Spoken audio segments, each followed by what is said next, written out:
Hello, younger old here, and welcome to my channel. Today I want to talk about touring in comfort. So stay tuned and watch the intro.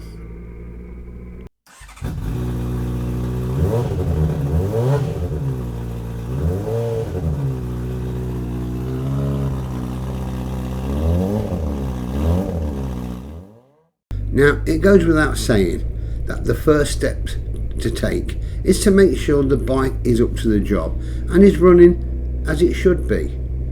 Is the oil and other fluids okay? Are the tyres in good condition?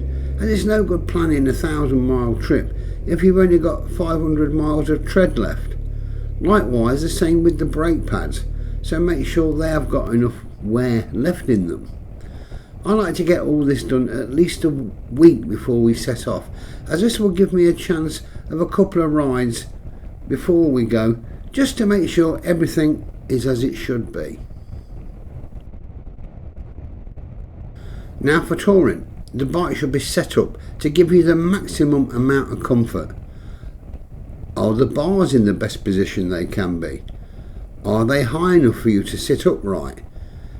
As this, will help stop you getting an aching back. If not, try to adjust them. But if that's not possible, fit bar risers. Not only this will help you back, it will also prevent extra weight being forced down onto your wrists. Are your foot pegs at the right height? As there are kits available to adjust them. If you have a bike with footboards or highway pegs, that's good because you'll be able to move your feet about. Is the seat comfy? If not, either change the seat or get one of those cushions that strap to your seat. Heated grips are a great asset when touring, as a cold wind can make your hands cold, and we need our digits to be nice and flexible to operate the controls. Plus, while we're thinking about how cold our hands are, we're not thinking about being safe on the bike. The wind battering and buffeting you can be tiring, so a decent screen set to the right height will help protect you from this. A difficult one can be actually what to wear, as it's Britain and our weather can be and is very diverse. Look at this year, 2023. I use a textile jacket that has a thermal liner and is big enough for me so I can actually get a hoodie or a fleece under it should it be colder. I take the liner out for the spring and summer months and wear a hoodie if I need it. If it gets too warm, off comes a hoodie and into the top box, providing the missus has left me any room in it. If it gets warmer, I can open the front, rear and sleeve vents, allowing a breeze to cool me down a bit. The coat is somewhat waterproof, so it will keep me mostly dry. I went to Scotland a couple of years ago and the jacket had got a broken zip. Got absolutely soaked on the way back. I do have a pair of textile trousers as well, but the inner lining isn't breathable like it is on the jacket. It's sort of a plastic matte material, but in warm weather you can just imagine how sweaty they become. If I stand still too long, there's usually a puddle. But for winter instructing they're okay, as I can keep the thermal liner in them. If it's not cold, I tend to wear Kevlar jeans, but I always carry a pair of waterproof over trousers with me, just in case it rains. In the better weather local riding I tend to wear a pair of these shorty style boots, and they're just fine. But if I'm going to do a tour, I will always wear a taller pair of boots just in case. I know that my waterproof trousers will not ride up and they will always cover the top of the boots. A word on boots: if you're touring, make sure they're waterproof and also make sure they're worn in before using them, as on a tour you need to be as comfortable as you can be.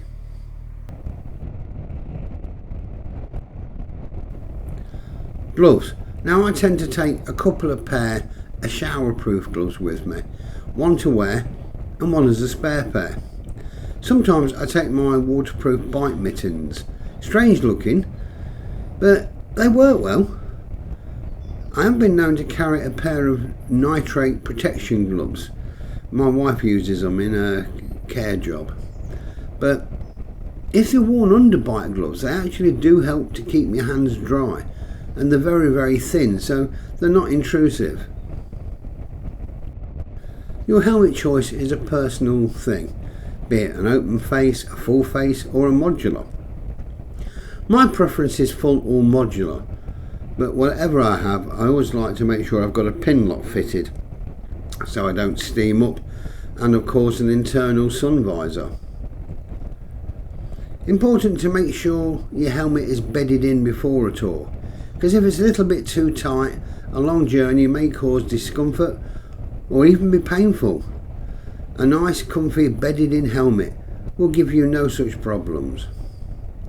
Sundry items like a neck scarf or a buff and some earplugs are always worth taking with you. So, we've got the bike ready, all the bike clothes are now sorted. We just have to decide where to go, and are we staying either at a different place each night, or are we touring daily from a certain base? Whichever you choose is fine, but you need to know your limitations, how far you like to ride, and never push things beyond what you find comfortable. Now I can ride further in comfort on the GTR than I could on the ZZR, but that doesn't mean I am an iron butt rider, as I'm not. If we're riding A roads, then you'll come to villages, roundabouts, traffic lights, etc. So whenever I stop, I will put both feet on the floor and lift my not so delicate arse end off the seat. After a few seconds, I do feel better for having this stretch. It's harder for the wife to do this, and I can tell when she needs a stop because she starts to wriggle about a little bit.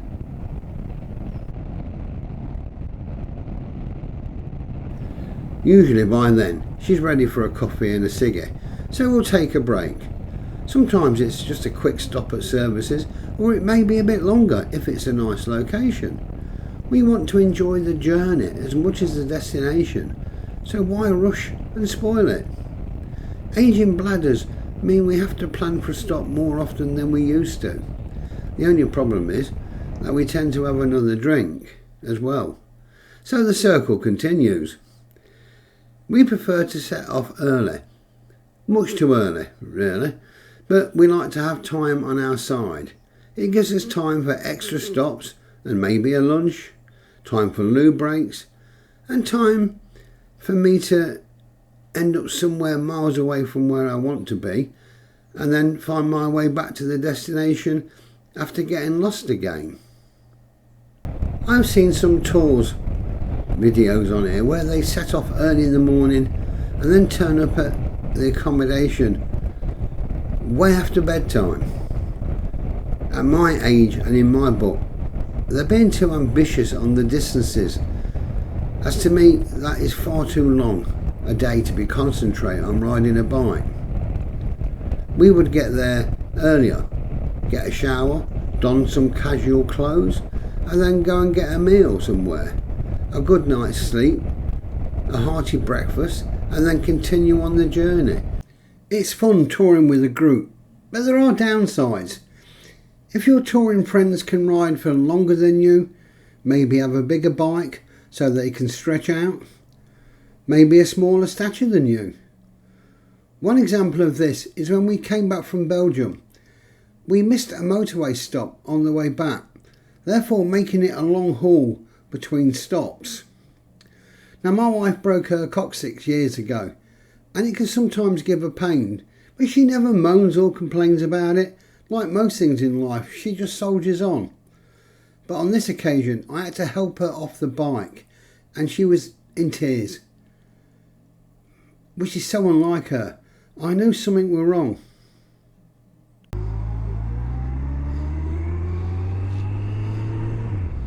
By the time we got home, she could barely walk, and the pain just wasn't going away. A couple of days later, off to see the GP. Not only was the coccyx a problem, but this had caused her not to sit correctly on the bike, and she'd also trapped her sciatic nerve. The end result was her walking around in pain for nearly 3 weeks, and that is with prescription painkillers. Now, if this had happened on the way to Belgium, it would have been a nightmare and ruined the holiday. She actually commented if that had been the case, she would have just flew home. Ask yourself this: is it worth the risk to be in that situation, which could have easily been avoided just by a simple stop to stretch your legs and have a rest off the bike? The solution to this is that you should stop when you feel you need to. Yeah, we don't want to be an inconvenience to other members of the group. I will stop and then meet the rest of the group later, if that's the case.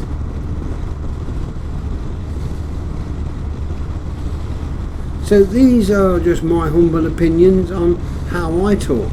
Obviously, you will make your own decisions on what actually suits you best. But just bear in mind, whatever you do choose to do, just make sure you can be as comfortable as you can be. Well, I hope you've enjoyed this content. If you do, please do the ticks to like and subscribe. And as always, take care, ride safe, and bye for now.